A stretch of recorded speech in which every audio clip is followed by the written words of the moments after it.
तो ये जो नीरज भाई बता रहे थे, है ना, तो पहली बात तो ये है कि हम कोई किताब का, कोई महापुरुष का ना तो महिमा मंडन कर रहे हैं, ना ही कोई उनकी आलोचना कर रहे हैं, ये काम ही नहीं है हमारा, है ना।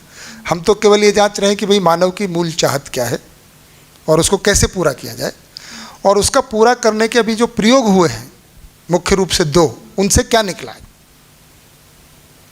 अगर उनसे निकला, एस्टैब्लिश होता है तो आपकी किताबों में होना चाहिए था। जैसे न्यूटन की बात आप पढ़ते हो ना, ग्रेविटेशन को किसने पता लगाया?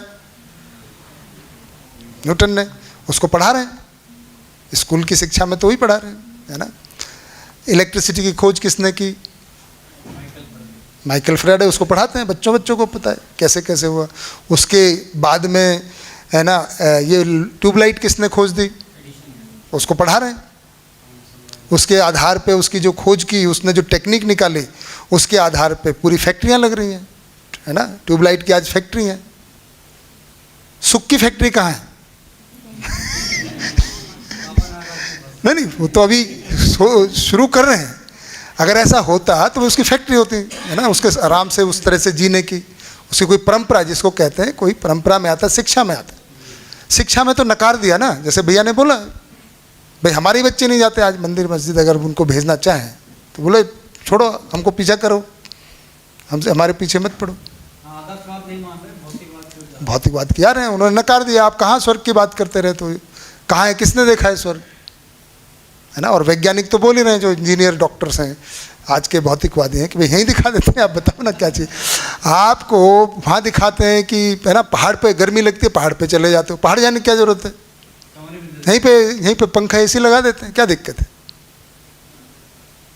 आप देखिए, मैंने बताया ना स्वर्ग की भी कल्पना कैसी है, जैसी परिस्थितियां हैं। पहले तो पुरुष प्रधान है, दूसरा भैया जैसे भारतवर्ष के जो मानते हैं लोग, ज़्यादातर कल्पना जो करते हैं ना स्वर्ग की, वो कैसा करते हैं? ठंडी ठंडी हवा चल रही है, बादल छाए हुए हैं, क्योंकि यहाँ गर्मी पड़ती है। ऐसा ही है ना, इस तरह का स्वर्ग की कल्पना की है। दूध की नदियाँ बह रही हैं, क्योंकि भूखे मरते हैं। मतलब उस समय जब किसी ने कल्पना की होगी, इतना ज़्यादा नहीं खाने को मिलता होगा। एक तरफ कहते हैं सोने की चिड़िया, दूध की नदियाँ, पर स्वर्ग की कल्पना कर रहे हैं, यहाँ तो नहीं होगा। अगर आप थोड़ा सा वेस्टर्न लोगों का स्वर्ग ढूंढोगे, उसकी जरा देखना कैसा है, हेवन कैसा है, तो वहाँ बढ़िया से सूरज निकला हुआ है, क्योंकि वहाँ धूप नहीं निकलती है, ज़्यादा समय बादल छाए रहते हैं, धूप के लिए तरसते हैं लोग। जो जहाँ नहीं मिल रहा है ना। अब रेगिस्तान में हरा नहीं दिखने को मिलता है, तो उनको हरा हरा दिख रहा है। अपने हिसाब से जो जन्नत है, या जो भी स्वर्ग है, या जो भी हेवन है, जहाँ जो चीज़ की कमी है, उस स्थिति परिस्थिति के हिसाब से सोच लिया है, कल्पना कर लिया है। हाँ, और तिब्बत में कहा जाता है कि नर्क में बहुत ठंड होती है। हाँ, देखिए, क्योंकि यहाँ पे गर्मी लगती है, तो पता है आदमी को गर्मी में कैसा लगता है। तो अपने अपने स्थिति से इसको जांच लिया गया है।